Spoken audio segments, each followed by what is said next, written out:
Hello. I'm here today to talk about dehydration and the new ROUX-EN-Y bypass procedure I had done. I've had problems with dehydration in my past, but not for a long time. Um, I had it this last weekend. I went motorcycle riding out in Reposo, dirt bike riding. Temperature got a little up there that day. It was we got out there by 8 in the morning, but I'd noticed, well, and it got up in the 80s to 90s by the time I got out of there.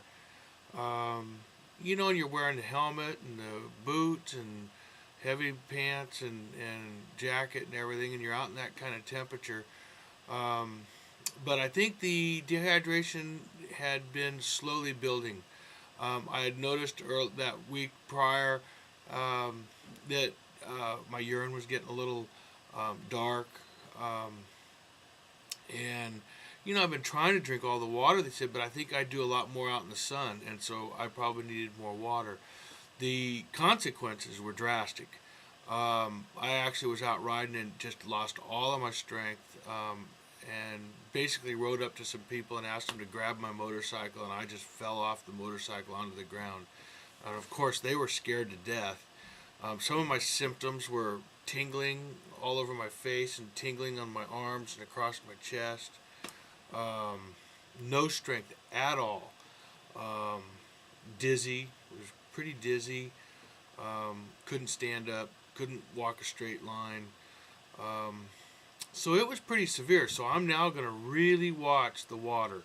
The problem is you can't drink water while you're eating. You can't drink for a half hour better before you have food.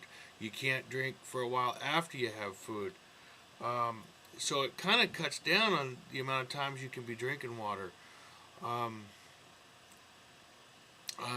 but it just has to be a must. And so I think that's really kind of about all I have to say. Oh, well, I ended up in the hospital. Let's get to the good part.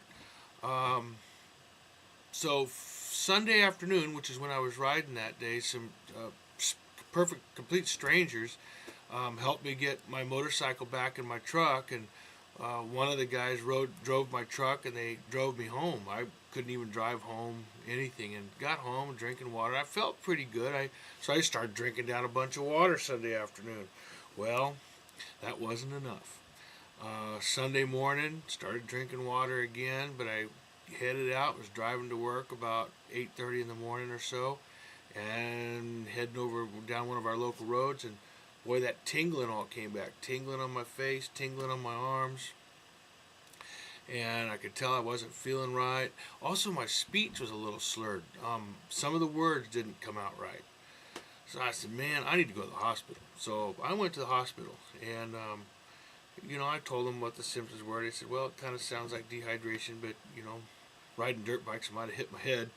So they were a little worried about that. But anyway, they put in 2 liters of saline, and the nurse, after the first liter, was surprised I still couldn't urinate, and got to the end of the second one, and I could just urinate a little bit.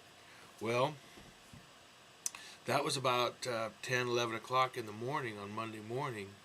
I did not have a good urination until Tuesday morning. Also, I drank probably 60 ounces of water or better Monday afternoon. And still, I was, kind of little peas here and there, but not a lot. So by Tuesday morning, I finally did. So, and my doctor also said, well, then you were very dehydrated. I feel so much better today, and I know now that water is one of the most important things you got to really stay on top of. It's probably one of the only problems I've had with this whole surgery, as of now, is keeping my water levels up.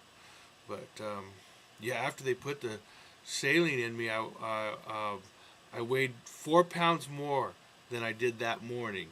So I put on 4 pounds of liquid back on. So don't think you're doing good losing weight if it's just water. That's no good.